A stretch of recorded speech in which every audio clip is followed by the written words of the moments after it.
global types, aqui. Muito bem, então agora você pode ter uma struct que serve para vários contratos. Então, sei lá, se você tiver algum contrato que você precisa da mesma estrutura, né? Você não tem que ficar replicando aquela estrutura em vários lugares. Então, você pode colocar aqui ela no seu fonte Solidity e aí você pode estar reaproveitando. Então, isso ajuda a gente a escrever menos código. É muito simples, acho que não precisa entrar em detalhes, mas aqui isso eu gostei porque vem facilitar a nossa escrita de código, tá? Outra coisa que daí também, deixa eu ver se consigo voltar fácil aqui na apresentação. Não, vamos aqui, legal. Outra coisa, e isso eu acho que foi uma mudança grande na linguagem, que agora a gente tem duas palavras reservadas, duas funções, digamos, reservadas, vamos dizer assim, que é o fallback e o receive. Para quê? Para que você possa projetar, acho que ficou uma maneira mais clara de você criar funções de fallback, ou seja, se algum contrato externo chamar alguma função que você não tenha, que o seu contrato não tenha, e também para preparar o seu contrato no caso de receber Ether, porque você pode, então, estar recebendo Ether e aí você poder fazer já alguma operação, tá? Então, vamos aqui ao exemplo. Então, aqui, fallback receive. Então, o sintaxe básico é isso aqui que vocês estão vendo. Eu acredito que, se alguém não estiver vendo, por favor, depois me dá, só me avisa. Mas acho que o tamanho da fonte está bem grande aí. Então, a sintaxe básica eu tenho um método fallback, ele é para chamada externa, e ele é payable, tá? Ou pode ser payable ou não, fallback. E o receive é para você receber valores, tá? Então, aqui no contrato teste, acho que ficou um exemplozinho bacana. Então, esse contrato teste aqui, ele recebe, e aí quando ele é chamado e não tem a função não existe, ele define aqui essa variável x, ele define 1 para essa variável, tá? Só para a gente, montei esse exemplo, só para a gente ver aqui que ele é chamado. E depois eu também coloquei aqui uma questão de saldo, para a gente ver que esse saldo, mesmo tentando enviar Ether para ele não altera. Aqui no teste Payable, eu implementei um exemplo que tem essa questão aqui, eu anoto, né, quem chamou até a mensagem, mas aqui, aqui no teste Payable, ele pode receber dinheiro, ele pode receber Ether, no caso. Né? Então, e aí ele muda aqui, vocês vão ver que o saldo muda, tá? Criei aqui uma função chamada caller, que justamente chama esses dois contratos, tá? Você vê aqui que primeiro eu chamo um contrato, eu pego o endereço do contrato, faço uma chamada dele, e uma chamada que não existe, uma função que não existe, tá? E peço e requero que dê certo, para a gente ver se ele realmente foi chamado. Então, ele vai chamar, mas não ou seja, ele vai cair na questão do fallback e vai retornar, sucesso, eu chamei, mas só que essa função não existe. E depois aqui, eu vou tentar enviar dois centavos, 2 milésimos aqui de centavos de Ether, e vai falhar. Depois aqui eu tenho a outra chamada já para o contrato, que é o payable, que recebe. Então eu faço a mesma chamada para uma função que não existe, vai dar certo, e aqui eu vou fazer uma chamada, mas eu vou enviar aqui um way para ele. E aí vocês vão ver que o saldo desse contrato aqui vai ter diminuído, mas ele vai, como se diz, ele vai ter sido executado. Então eu vou pegar aqui o compilador, então aqui deixa eu apagar esses dois aqui, vou fazer o deploy primeiro do teste. Então ele fez o deploy, vou fazer o deploy do teste payable. Muito bem. E agora aqui eu vou fazer o deploy do caller, e aí eu vou enviar aqui só para testar uns 2 Ethers, só para a gente fazer um teste. Muito bem. Então aqui eu tenho os dois, tá aqui os dois. Você mandou 2 way, Jeff. Oi? Você mandou 2 way em vez de 2. Opa, obrigado. Então vamos lá. Deixa eu tirar aqui, obrigado. Vamos lá. 2. Aqui. Boa. Então, muito bem. Então, agora aqui eu tenho os dois métodos e eu tenho aqui o saldo. Então, legal, meu saldo aqui está de 2 ethers. Perfeito. Eu vou fazer uma... Vou chamar aqui o teste. Copiei o endereço. Vou colar. E vou fazer a chamada. Peraí, deixa eu só... Aqui. E vou fazer a chamada. Deixa eu subir aqui. Agora, deixa eu ver se eu consigo aumentar essa parte aqui, o fonte dessa área. Não, ele aumentou como um todo. Mas aqui vocês vão depois pegar que... olha só, o saldo não mudou, né? E se a gente pegar aqui no X, você vê que ele passou ali, ou seja, a função de fallback foi chamada aqui dela, né? Tá 1, só que e o saldo vocês vão ver que vai continuar 0, tá?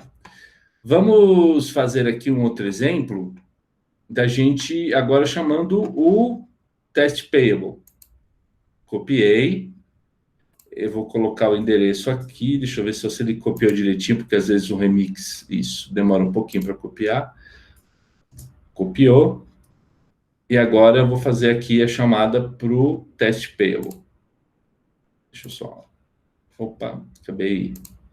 Ó, vou chamar 2 vezes, pode ser que o saldo... Vamos ver o saldo lá. Ó, vocês vão ver que ficou ao final 8 aqui, 98, por quê? Eu chamei 2 vezes, porque eu queria só deixar aqui, ó, ver que ele retornou o saldo. E a gente chamando os métodos dele do... Opa, não, esse é o call text. Volta. Isso, test payable. Ah, esse aqui acabou... Eu acabei não colocando público aqui o X e o Y. Mas a gente pode fazer um... Ah, não.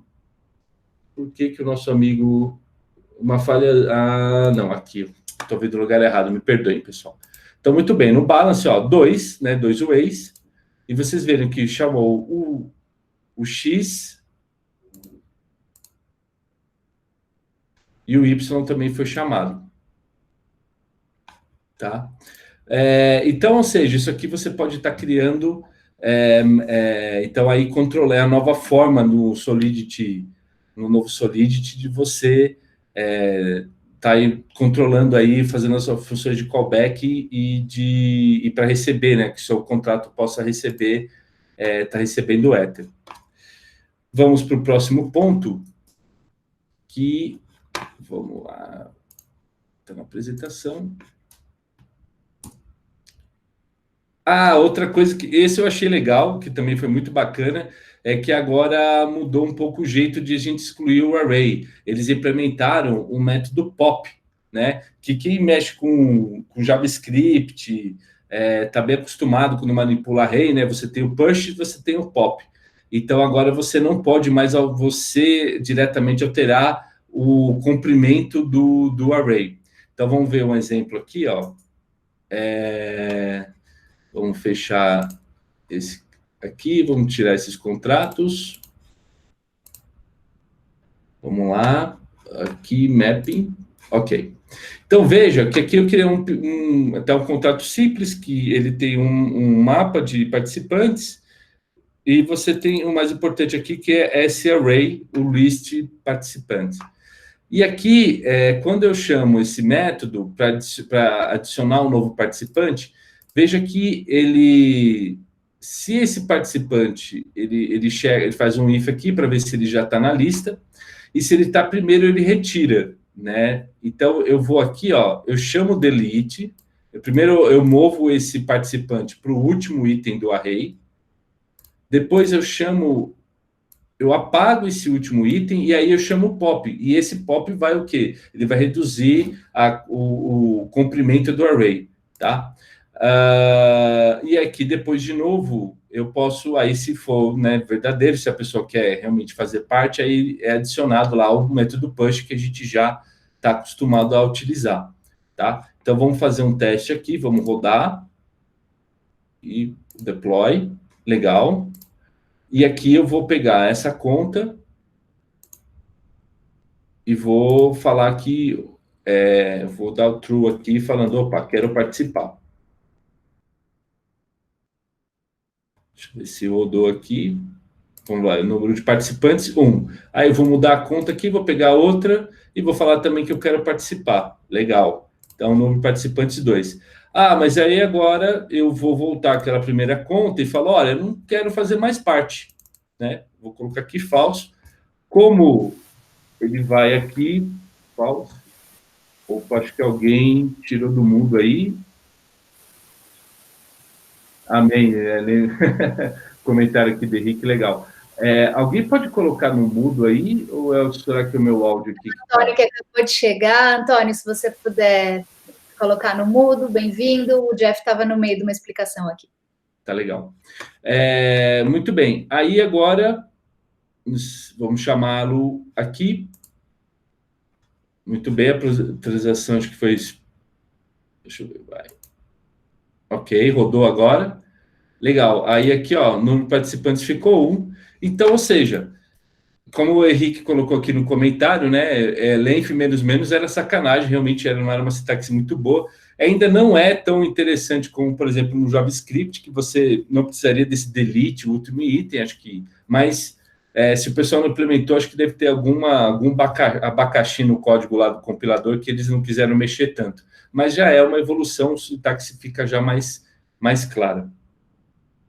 Então, a gente caminhando aqui para o próximo item. E só para lembrar, pessoal, que depois você pode entrar no meu GitHub, tá?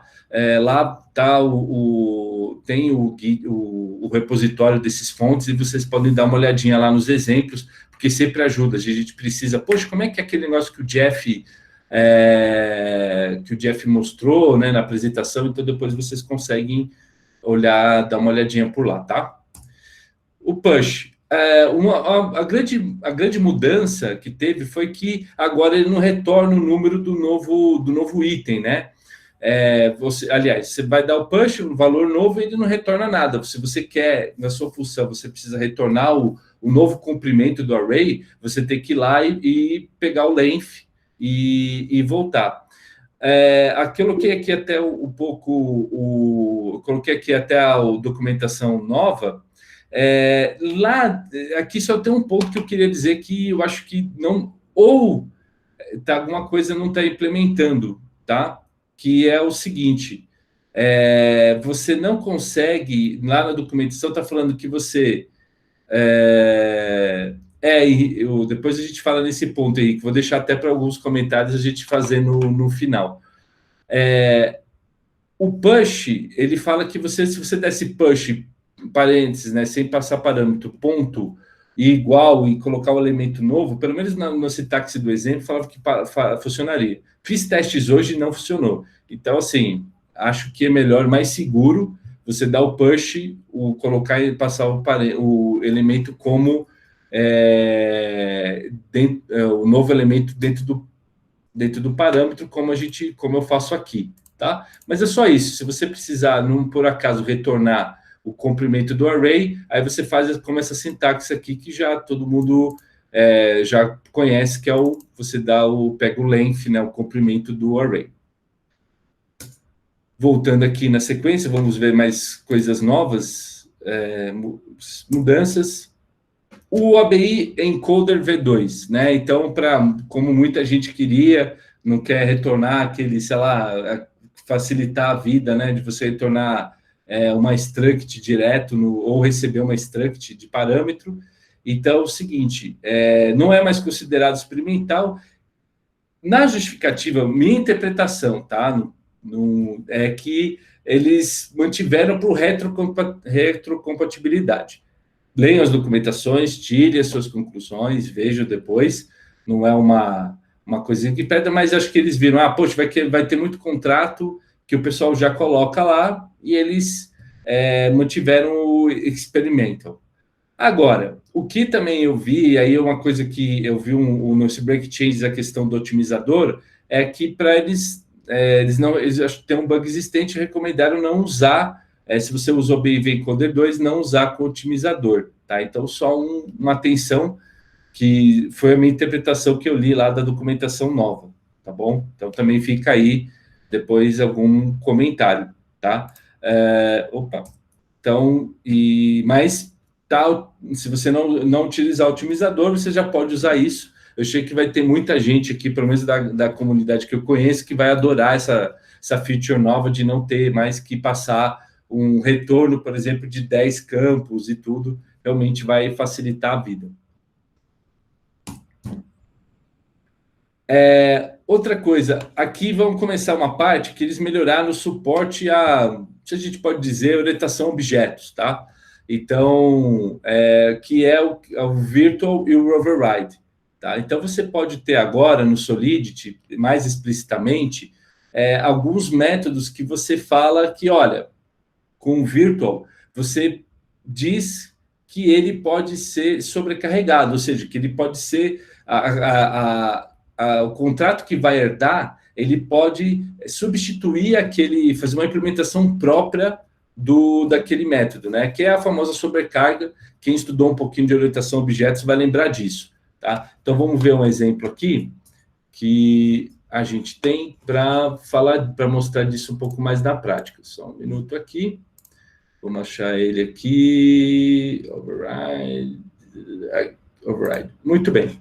Então, eu tenho aqui o contrato A, que tem o método full, e eu falo, olha, ele é um virtual. Então, quem implementar, né, quem herdar, pode fazer uma implementação própria, tá? Então, aqui vocês veem que no contrato B, eu faço a minha própria implementação do método full. Então, se a gente fizer aqui, a gente rodar aqui, vamos lá, vou fazer o deploy do contrato A, você vê que o full no contrato A retorna A, né? Não foi muito criativo aqui, né? Mas, muito bem, agora fazendo o deploy do contrato B, eu vou chamar a mesma função, só que ele retorna B, tá? Então, isso aí, acho que vai ficar mais clara a questão aí de sobrecarga de métodos de herança no Solidity. Só que aí, eles também fizeram uma coisa que eu achei interessante, mais flexível, que é o seguinte, aqui até o pessoal do Zeppelin, achei interessante até deixei na apresentação, que o pessoal do Zeppelin falou que eles adoraram, acharam muito bom isso, e vão usar isso aqui nos contratos. Então, se você vê novas versões dos contratos da Zeppelin, que eles estão com um branch lá de teste, que eles estão trabalhando, você vê que já tem algumas coisas disso, e tem uns próprios exemplos na própria documentação. E aí, eles fizeram também, permitiram você ter múltiplas sobrecargas, tá? Então, vamos ver isso aqui na prática? Vamos dar uma olhadinha aqui. Deixa eu apagar. Override multiple, aqui. Então, que é o seguinte, eu posso, se eu tenho um contrato igual esse C, que ele herda do B, ele pode herdar do A e o B, e aí nessa situação aqui, poxa, eu tenho os dois, mas eu quero criar minha implementação. Então, o que eu posso fazer? Eu posso colocar o override, né, de múltiplos, dos múltiplos contratos que eu estou herdando, tá? Isso aqui. E outra coisa que também eu posso fazer é isso aqui, ó. Eu posso misturar o virtual e o override. Ou seja, o que eu faço? Eu digo para o compilador, olha, compilador, eu estou sobrecarregando, né? Estou substituindo o método full de quem eu estou herdando, que no caso é o contrato A, mas eu permito de quem herdar de mim que ele também possa fazer sobrecarga, que ele também possa substituir esse método. Por quê? Se eu não coloco o virtual aqui junto, o método C, por exemplo, não poderia implementar, não poderia sobrecarregar o método full. Tá? Então, é por isso que, desse modo, com essa sintaxe, eu permito ter múltiplas sobrecargas de método. Isso, então, assim, permite dar bastante flexibilidade para o programador na hora que estiver escrevendo os contratos e, sei lá, e por alguma regra de negócio, algum contrato tem que ter alguma coisa específica, e aí fica bem... Eu gostei porque a sintaxe fica bem clara. Tá? Então, tem mais melhorias aí na parte de orientação a objeto. Outra coisa, falando aí de orientação a objeto, que o pessoal implementou, foi o método abstrato, que é muito comum quando a gente usa, por exemplo, o Java, para quem já programou em Java, quem também trabalha com C#, também está bem acostumado a utilizar isso. Então, agora já está, isso ficou de uma maneira bem clara aqui no nova versão do Solidity. Então, vamos pegar aqui um outro exemplo de método abstrato. Então veja, opa, só ver se é esse cara aqui. Não, acho que acabou sobrescrevendo. Deixa eu só pegar aqui, pessoal, parte aqui. Só um minutinho.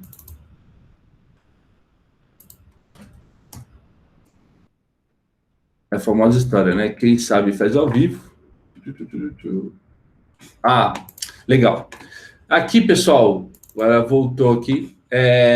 Você vê que o contrato A, ele não... Você pode reparar aqui que ele não está implementando... ele não está implementando aqui o que vai acontecer no método full, né? Ele só diz, olha, para você... Quando você emendar, você tem que implementar o método full. Não sei o que você vai implementar, mas você tem que implementar. Então, de novo, para quem já veio do mundo Java, veio do mundo C Sharp, qualquer linguagem de gestão de objetos, está acostumado com isso. Agora, para quem veio de uma linguagem mais funcional, que está acostumado só com JavaScript, então, isso aqui é uma coisa que na orientação a objeto a gente usa quando eu quero para que eu possa estar definindo regras para quem vai dar, e aí depois eu posso generalizar algumas do uso dos meus contratos, tá? Então, enfim, para quem está acostumado e gosta de orientação a objeto e quer implementar no seu contrato, você tem agora também, você pode lançar mão de métodos abstratos aí no seu contratos abstratos aí para sua biblioteca. Principalmente isso vai ser útil quando é biblioteca. Eu acho que vai ajudar bastante na sintaxe. Muito bem. Aí, dando prosseguimento aqui às novidades. Isso aqui é uma coisa que, para quem está acostumado, por exemplo, como eu, que escrevo os meus contratos usando o Remix, isso também vai ajuda quando você está escrevendo um contrato mais complexo, ou quando, né, você tem muitas regras, e às vezes você, sem querer, faz um shadowing, ou seja, você criar uma variável com o mesmo nome que está dentro de uma estrutura que você já usou em outro lugar. Então, isso é uma coisa simples, mas que é útil no dia a dia, tá? Então, aqui. Então, por exemplo, você vê que quando eu compilo aqui, olha só, o meu Solidity, o meu Remix, ele já me deu um alerta aqui que veio, na verdade, do compilador do Solidity, tá? Então, olha, o N, ele vai ficar, né? Ele vai ficar aí, não sei um bom termo para estar traduzindo shadowing, mas ele vai ficar meio obscuro, né? Vamos chamar assim, dentro da função test1 aqui, né? Então, porque o N que eu retorno, que é a variável que eu crio aqui na própria assinatura do método, é o mesmo nome aqui de cima. Então, vai dar, pode me gerar um problema em termos de execução. Então, aqui ele já alerta. Isso é uma novidade aí que o compilador vai ficando mais esperto. Uma coisa que eu venho notando na evolução da compilador no Solidity é que, além das novas features, novas sintaxes, eles também estão melhorando o compilador para ele pegar erro em tempo de compilação. Linguagens como Go, por exemplo, e outras linguagens mais fortemente tipadas, o pessoal o compilador, ele costuma brincar que ele é bem chato, mas é para o bem.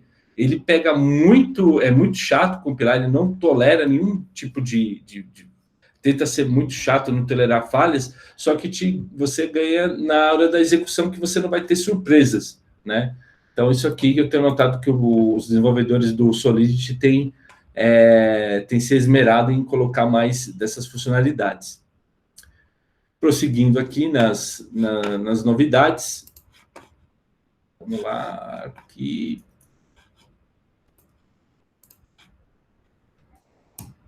Aqui o polêmico try-catch foi motivo de chacota nos fóruns nossos aqui, muitos devs fazendo piada. Agora que a coisa desengringola mesmo, que vai ter try-catch e tal.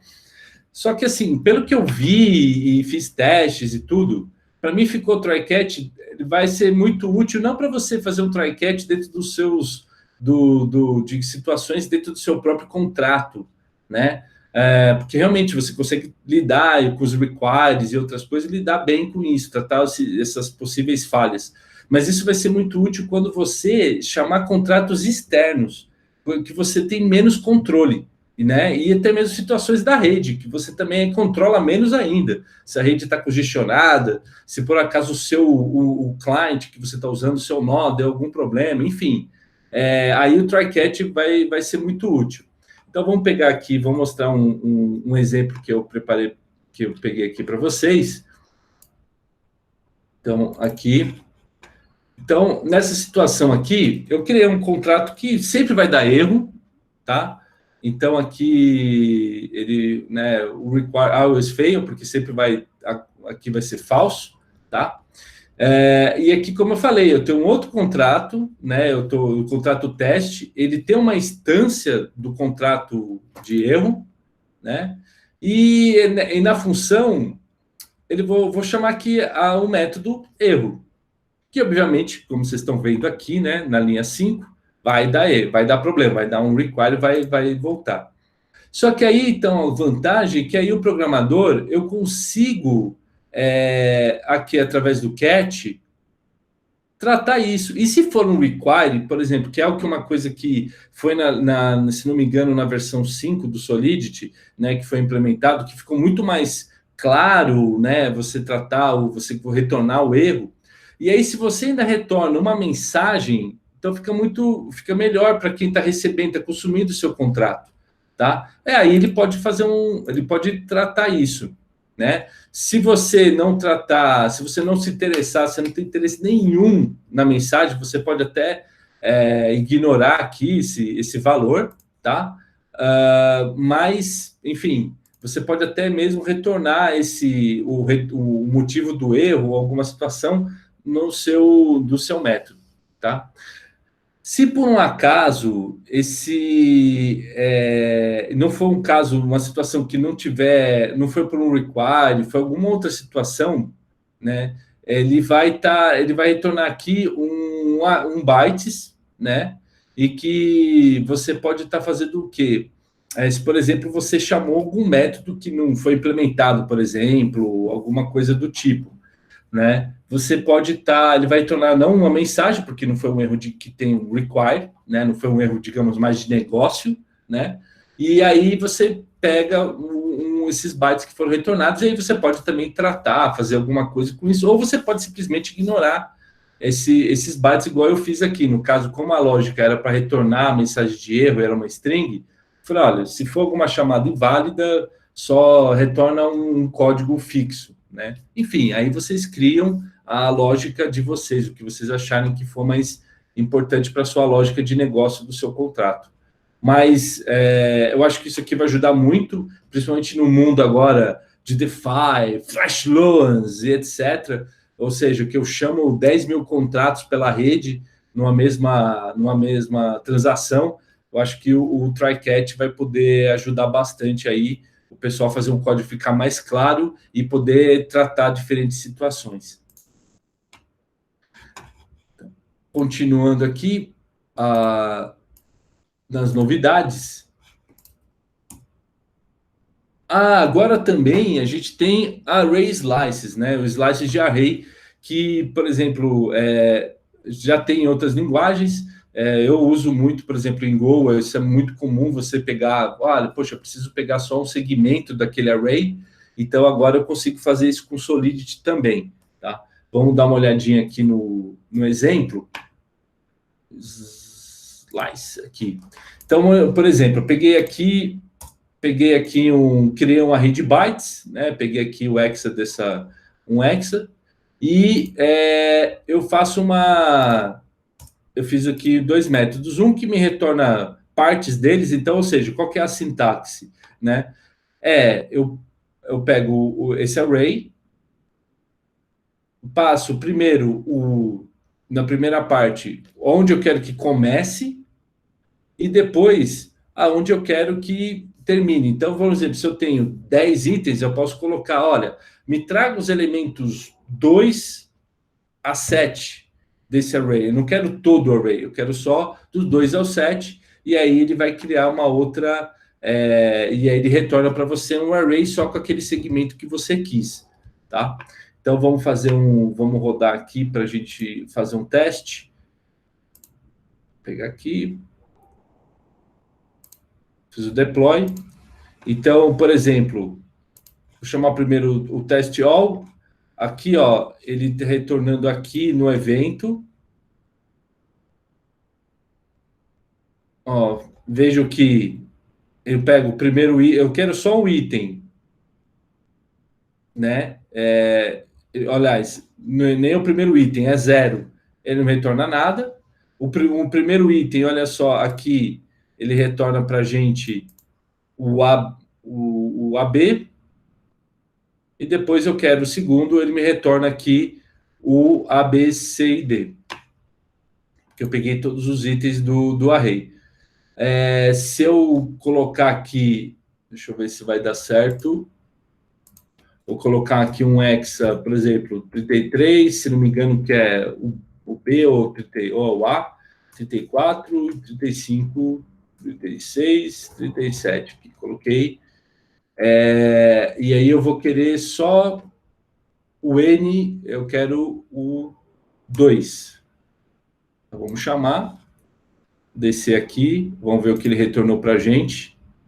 Olha lá. Aí ele trouxe para mim, como eu coloquei 2 aqui, ele colocou o primeiro e o segundo item do array, que é o 33, 34. Se a gente converter para a tabela ASCII 2, eu vou ter o A e o B, ou o 30, não lembro agora onde começa aqui, se é no 30, o A é o 32 ou o A é o 33, muito bem, mas, enfim, é alguma dessas duas letras aí que eu posso estar representando. Enfim, isso aqui é um exemplo simples, tal, mas isso pode ser muito útil quando você, poxa, tem um array muito grande e eu preciso algum segmento dele só, que eu sei quais são as posições daqueles elementos. Então, isso vai realmente otimizar e acho que vai até ter economia de gas com isso. Muito bem. E aí, vamos lá para mais uma novidade, que é uma coisa, ela é pequena, né, na parte da documentação, mas que ajudou, porque tinha um bug, para mim era um bug, que quando você gerava a documentação e tinha de funções que você tinha múltiplos retornos, você colocava na documentação, mas ele ficava tudo numa linha só, né? Então ficava meio ruim para você ler a documentação de uma maneira boa, né? Então, eles corrigiram isso aqui. Então, vou mostrar para vocês aqui. Muito bem, NetSpec. Aqui, muito bem. Então, é o seguinte, você tem um contrato aqui, que aí você vê que está tudo bem, bem documentado, né? O título, paraná, tal. Só que aqui que é a coisa mais interessante.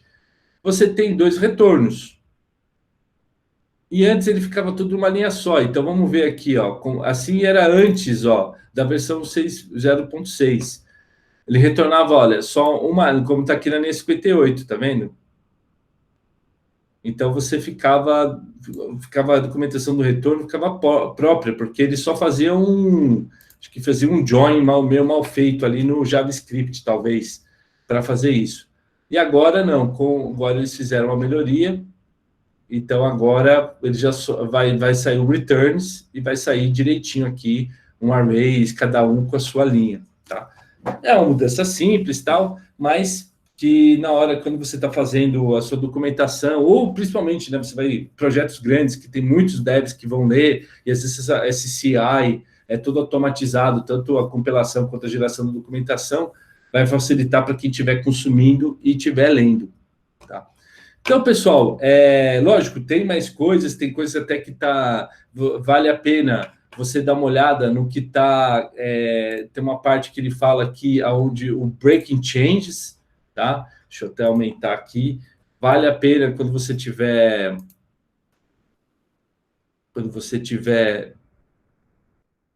você estiver atualizando o seu contrato, por exemplo, sei lá, você está fazendo uma nova versão, né, um contrato novo, então vale a pena você dar uma olhada aqui, né? A questão como tem mais um item aqui, que até é um item que está bem no Breaking Changes, que é a questão aqui do como você pegar o endereço desse contrato. Então, eu vou mostrar aqui na apresentação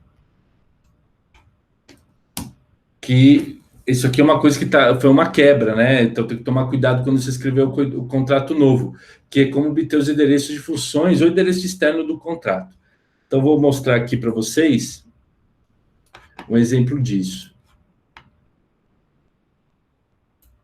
Estava até conversando com o Fábio aqui, a gente estava até falando, porque a gente estava muito acostumado, poxa, eu preciso pegar o endereço daquele contrato, né? Daquele outro. Eu passava o address, uma função, e passava lá o contrato, ele me retornava o endereço do contrato. Só que depois vocês podem ver na documentação com mais detalhes, eles mudaram isso, e lá está explicando as razões. E agora, o que acontece? O método que você vai chamar, eu quero saber o endereço, ele virou como se fosse uma propriedade dos métodos dos contratos, tá? Vamos fazer isso aqui, vamos rodar para a gente ver isso mais aqui na prática. Então, eu vou fazer o deploy do contrato A. Muito bem. Então, aqui eu tenho o método bool e o foo. Legal. E vou copiar o endereço dele aqui. Muito bem. Vamos lá, Solidity. Vamos lá, Remix. Vem aqui, meu filho. Aí, agora ele copiou. Eu vou pegar o contrato B, vou fazer o deploy, vou passar no construtor o endereço do contrato A. Muito bem, fazer o deploy aqui. Aí agora eu quero saber o seguinte, qual que é o endereço, não do método exatamente, mas do contrato onde esse método está inserido, né? Vou pegar aqui o bool address. Olha lá, ele passou e é exatamente o endereço do contrato A. Então, eu até confesso para vocês que eu estava até conversando isso com o Fábio, que eu estava achando, poxa, mas ele vai me dar o retorno, o endereço exatamente do método? Não, porque como ele está dentro do mesmo contrato, o endereço é único do contrato, independente de quantos métodos ou dos métodos. Mas aí, uma coisa que ele já trazia, mas agora e vai ficar, acho que vai ser muito mais utilizado ainda, é o selector, porque o selector são aqueles 4, o primeiro bytes, né, que é como se fosse o hash daquela da função. Então, vamos pegar aqui, ó, qual que é o hash da função bool? É esse aqui, né? Se não me engano, é exatamente aqui. Isso, 4 e mais 4 bytes, né? E que ele me retorna aqui. Então, ou seja, é uma identificação única daquele método dentro do contrato. Então, eu consigo saber, se eu juntar o address e o selector, eu consigo digamos, deixar de uma maneira única a chamada a um método. Então, olha, naquele endereço com esse seletor, esse método, digamos, é único. Então, eu posso, dessa forma, identificar que se eu for fazer uma chamada a 2 contratos, eles têm o mesmo, digamos, vai ter o mesmo método, mas espera aí, quem é quem? Eu consigo distinguir, porque um está no endereço X, o outro está no endereço Y, e aqui está o hash do seletor. Então, também, isso aqui vai ser útil justamente para quem faz chamada externa. Então, pode ser útil, e quem faz muito chamada interna tem que tomar cuidado, porque quebrou, né? Era de uma forma na versão 5, e agora na versão 6, você não vai conseguir compilar se você não atualizar a sintaxe, tá? Além disso aqui, como eu estava comentando, a gente tem outros breaking changes que eu não vou caminhar muito aqui para a gente poder ter tempo de bater um papinho aqui agora de dúvidas, ou gente com algum detalhe também, fica à vontade para apontar, mas são as coisas que agora na versão o Solidity traz para a gente aí de umas novidades. Então, pessoal, isso é tudo, né, por hoje. Quem quiser, como eu falei, está lá no meu repositório. Quem quiser mandar sugestão, melhoria os exemplos, né? Colocar alguns exemplos também, mais comentários nos exemplos. Fique à vontade, manda lá, faz o fork, manda seu pull request, é muito bem-vindo, tá? Se você só achou legal, tá legal, bacana, dá um star ali também, sempre também é muito bacana. E para quem já não tem contato comigo, pode também me adicionar no LinkedIn, porque também eu sempre vou postar essa apresentação, eu coloco também lá vou colocar no meu... também vou publicar e compartilho no meu LinkedIn, então estou sempre compartilhando material lá, fiquem, além daqui dos grupos, também eu compartilho lá no LinkedIn, quem quiser é bem-vindo. Então, de novo, obrigado, Juliana, por estar ajudando a gente na coordenação aí, também queria agradecer tanto ao Gerhard e o Fábio, que também deram também contribuíram aí nessa pesquisa, na montagem da apresentação. E aí, se alguém tiver alguma coisa aqui, eu vi já que o Henrique até disse que não precisa do delete, então depois, Henrique, até fica à vontade de mandar um pull request lá com essa outra sintaxe, faz um outro exemplo, que é bacana, então acho que se mais puder simplificar, realmente é legal, então eu agradeço e fico aguardando seu pull request lá, viu, Henrique? E se tiver mais alguém também quiser mandar alguma dúvida, alguma coisa, ou aqui no chat, fica à vontade, pessoal. Queria agradecer muito, excelente palestra, assim, você conseguiu cobrir todos os exemplos com muita calma, para o pessoal que realmente está programando. E abrir agora, pessoal, para as dúvidas, para aquele bate-papo, para a gente realmente fazer essa comunidade acontecer. Eu acho que o Jeff apresentou muita coisa interessante, então, alguma parte que vocês queriam que ele explicasse com mais detalhes, se teve alguma área do conhecimento de vocês. Quantas pessoas aqui, sei lá, estão bem familiarizadas com orientação a objeto, teve muita coisa de orientação a objetos nessa palestra, então vamos lá, vamos participar, não tenho dúvida, não tenho tímido, então essa é a ideia.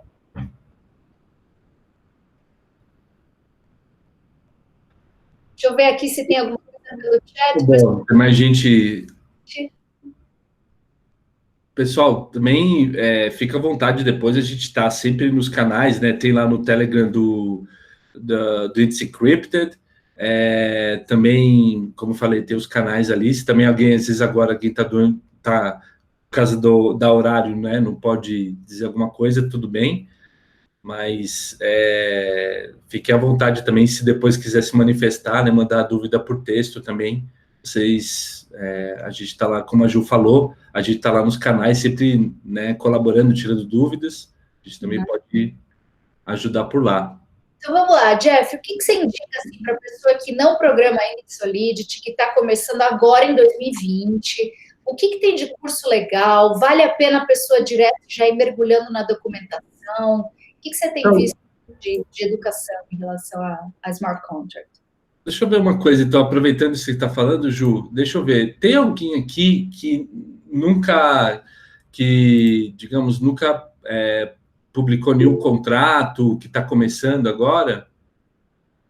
Você podia dar só um oizinho no chat, até para ver quantas pessoas estão nisso. Tem o Elton, que por onde começar, pegando esse gancho, né? O Elton, o Luciano...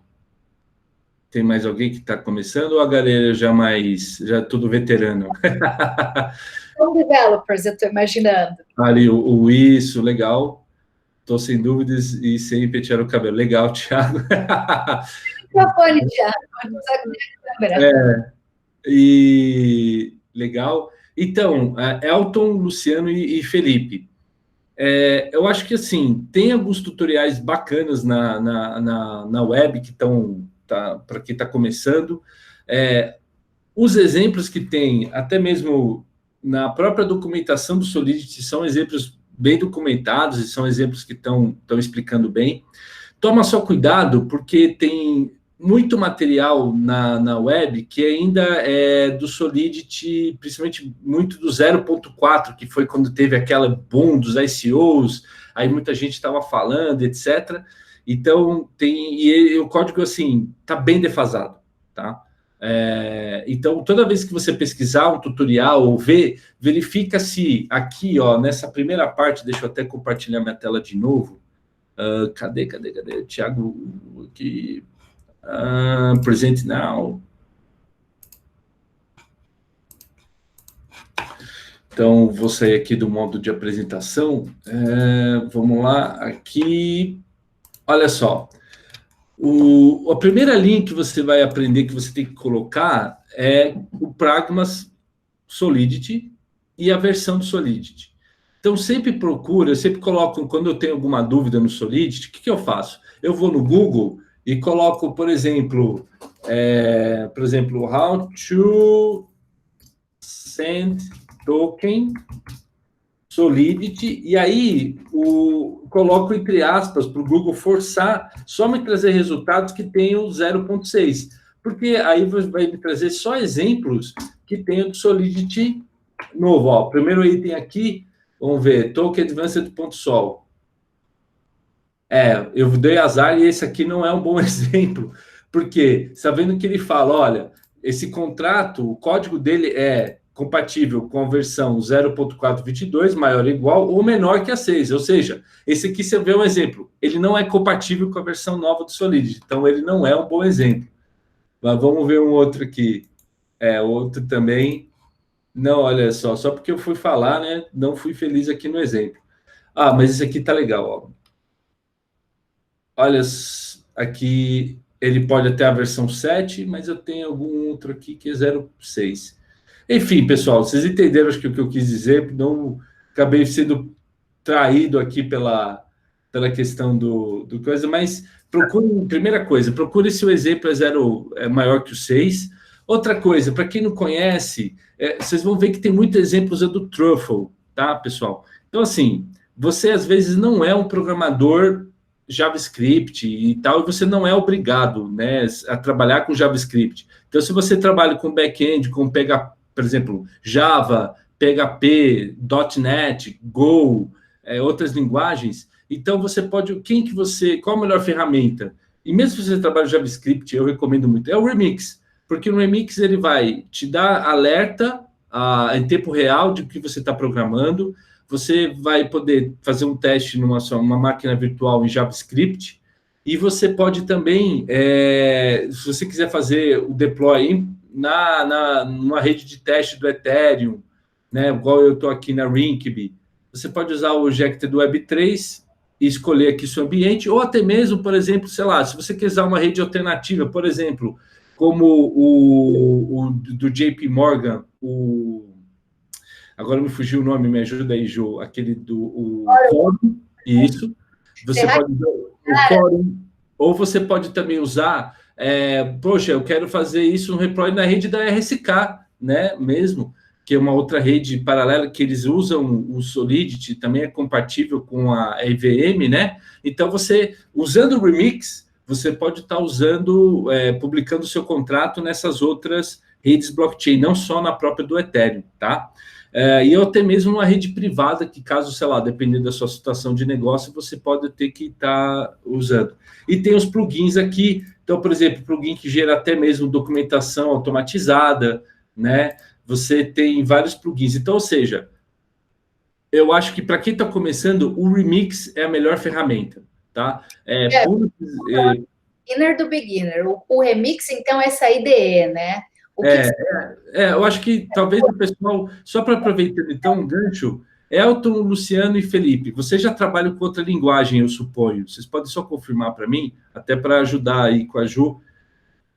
Vocês puderem mandar um oizinho no chat, só para saber o nível. Porque também, algumas coisas, só para não ficar repetitivo, porque às vezes você já trabalha com outra linguagem, você já sabe como é, às vezes vocês já estão usando o VS Code, então a gente não precisa também ser tão repetitivo, mas eu acho que não veio aqui.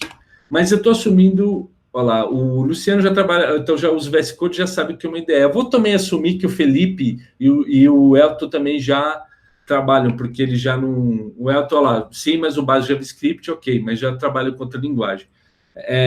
Então, para quem está começando, a melhor das IDEs realmente é o Remix. tá? E depois, porque depois você vê, tem outras coisas, porque acho que aí uma ferramenta de CI, eu controlo outras coisas como o Truffle, para quem está começando, mais confunde do que ajuda. E aí, pessoal, é ler, é ver muito tutorial, é fazer esses tutoriais, não tem muita outra coisa, não. Aí realmente estudar, não tem para onde fugir.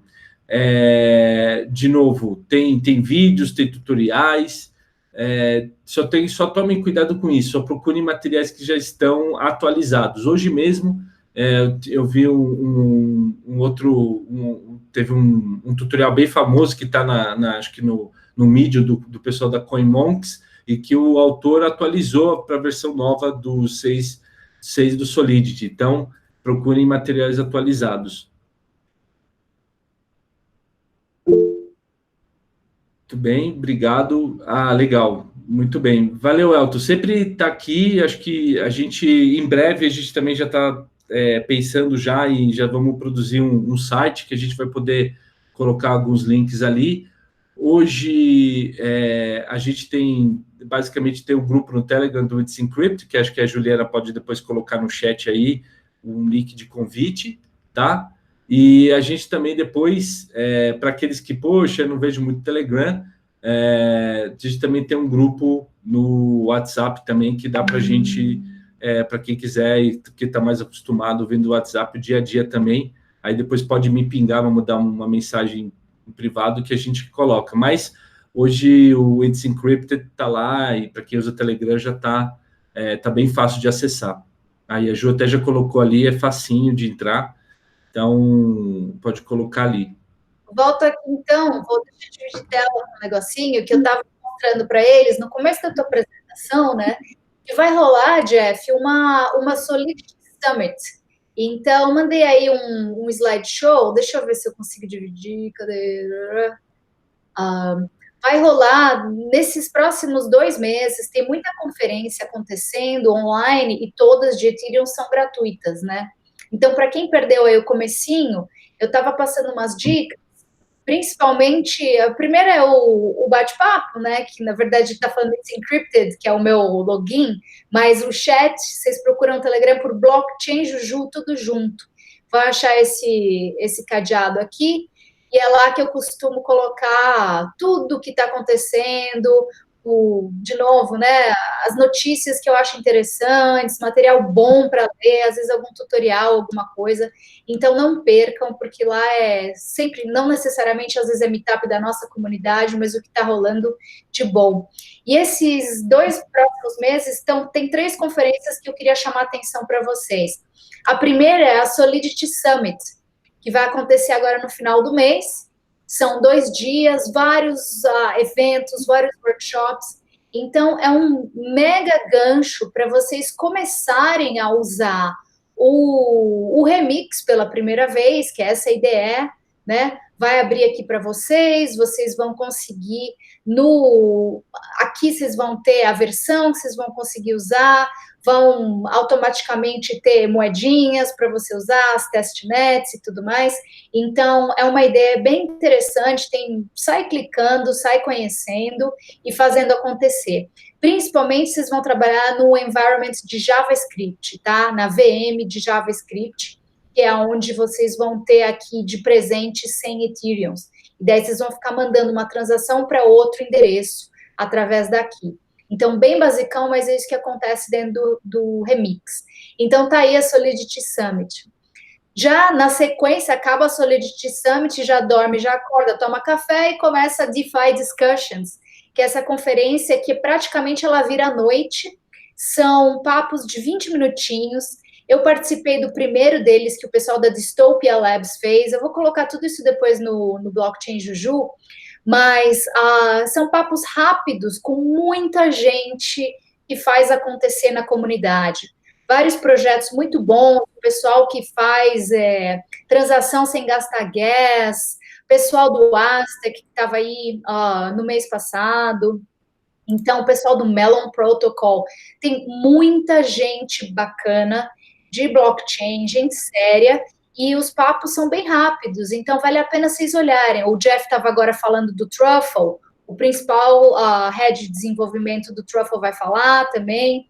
Então, vocês vão tendo uma ideia melhor do que está acontecendo em todo o ecossistema.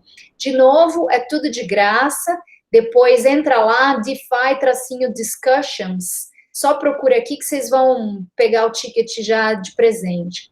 E daí, o Ethereum Madrid também vai acontecer, um evento que era para acontecer presencialmente, acabou ficando para ser online e acabou virando um grande hackathon, dado a situação do coronavírus lá na Espanha, a coisa está muito feia lá, então virou um hackathon colaborativo.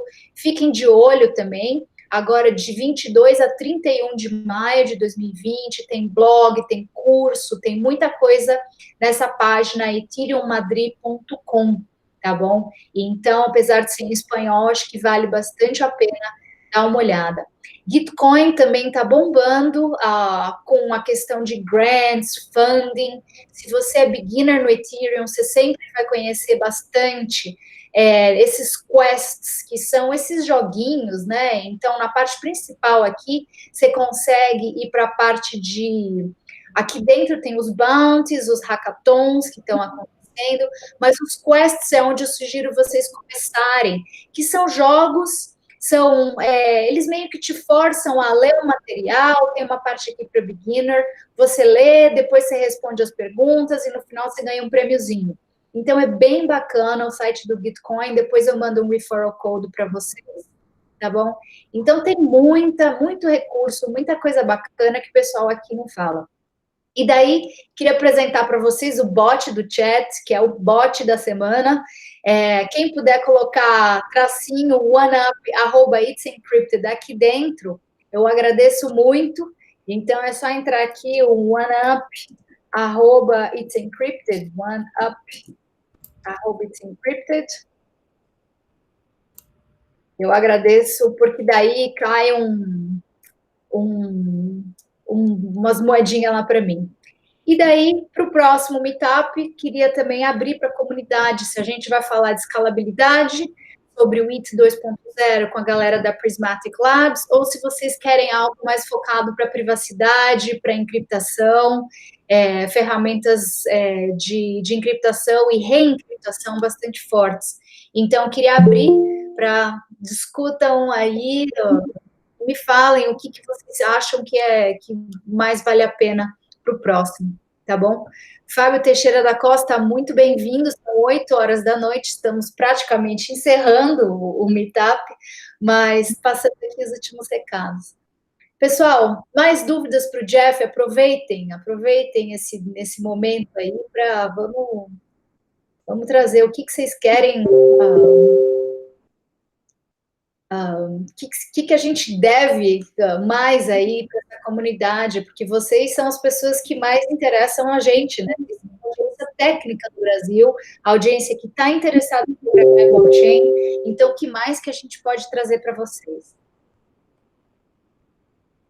Obrigada, pessoal, que está dando o one-up lá no chat do Telegram.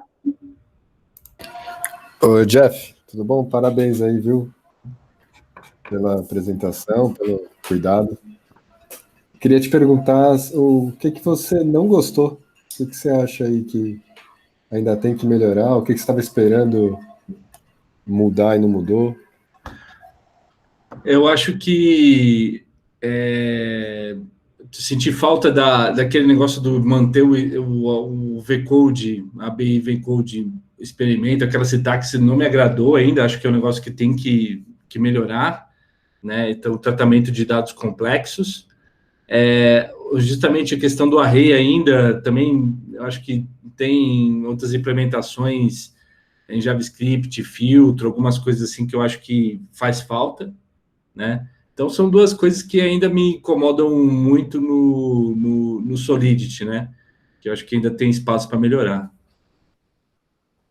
Boa. E uma outra pergunta, curiosidade. Você, para uso pessoal, você está usando o Truffle? Você usa já testou aquele Buildler lá, essas novas coisas? O que você sugere? Eu não sei, eu tenho nesse aspecto, talvez eu seja um pouco conservador, porque o que eu imagino? O contrato ele é imutável. Depois que a gente publica ele a gente publica na mainnet, ele não vai ter alteração. Então, eu acho que eu ter todo uma ferramenta complexa, ficar configurando um negócio que vai rodar como se fosse um software, como se fosse um website ou um back-end JavaScript em Go, qualquer outra linguagem, não faz sentido. Então, eu realmente, assim, eu não uso, né? O que eu faço é desenvolver e aí depois os meus testes eu crio no back-end ou no front-end que eu vou estar utilizando, que vai estar interagindo. E lá eu vejo se tem alguma quebra, se tem alguma coisa da lógica de negócio ali. Porque eu acho que nem mesmo o VS Code, o suporte que ele dá ainda o plugin lá não é tão bom quanto o Remix e o que o Remix me retorna. Então, eu faço tudo hoje realmente no Remix. E aí, para controlar com o GitHub tudo, eu uso o Remix Daemon, o Remix D, que aí o que ele faz? Eu tenho o meu repositório do meu projeto, né? E aí eu ativo o Remix D, eu consigo aí, a partir do Remix, ter acesso ao file system local da minha máquina, altero o trabalho ali, e depois eu só vou lá e comito, e enfim, faço um push para o meu repositório, né? Ou inicio os testes em outras coisas. Então, é assim que eu trabalho. Ah, boa, legal, valeu.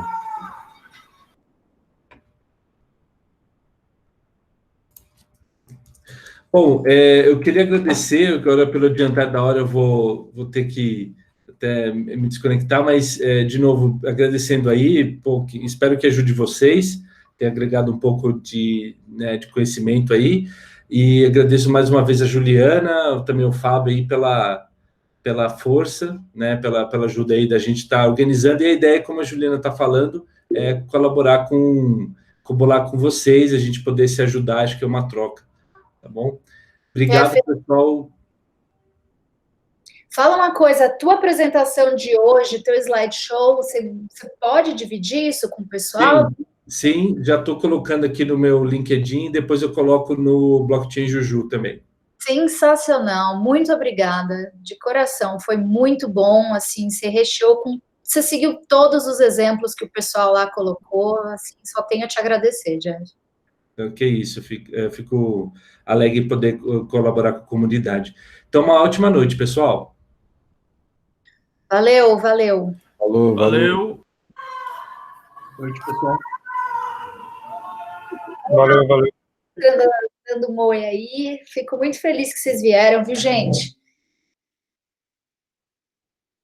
Então, quem quiser voltar e participar aí para o Meetup do mês que vem, fiquem, assim, eu quero realmente trazer algo que vocês vão curtir, vocês vão participar e se interessar, porque não adianta nada a gente trazer algo super técnico se ninguém vai engajar, né?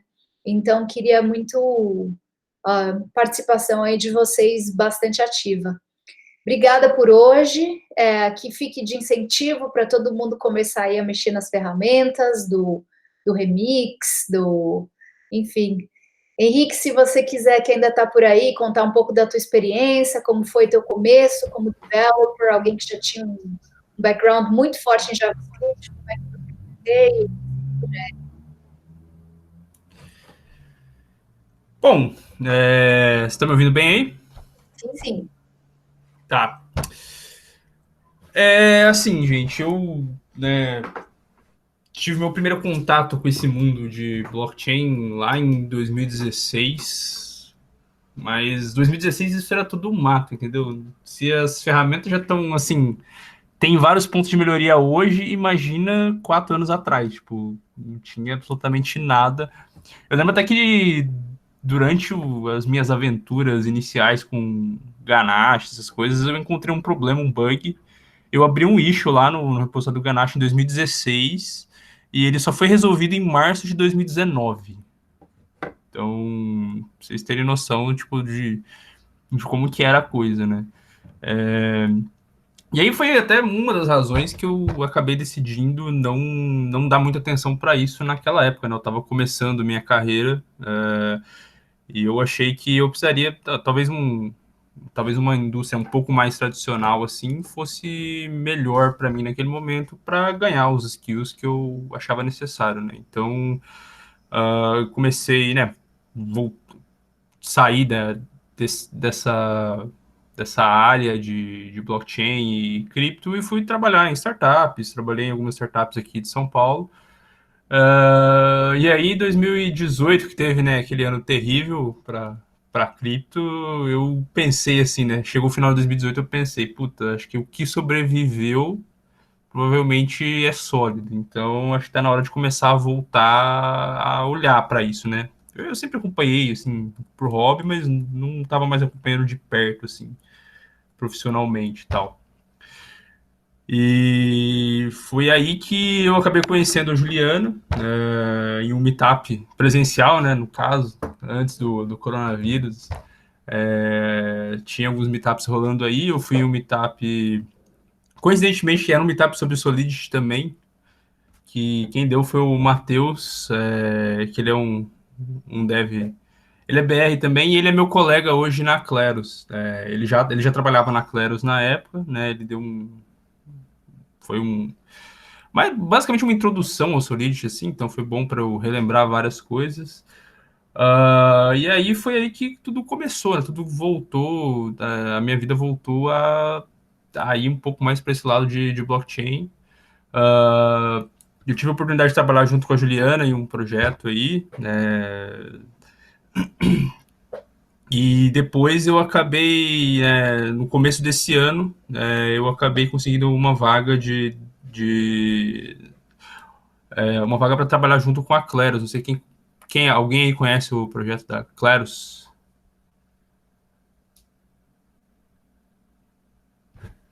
Ninguém? Deixa eu botar o link aqui para vocês, então.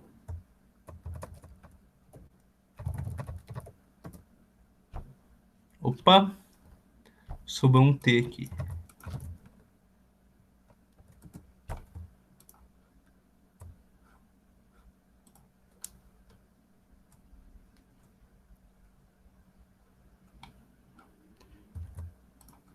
Então, para quem não conhece, a Kleros ela é basicamente uma camada de resolução de disputas totalmente descentralizada, né? Ela hoje funciona sobre o Ethereum, né? No futuro a gente planeja que isso seja agnóstico de blockchain. Tem algumas coisas para serem feitas para isso ser possível ainda. E aí, ali, basicamente assim, né? A gente é uma companhia pequena, né? Todo mundo remoto, pessoal muito bom, assim, tipo, dá bastante orgulho de fazer parte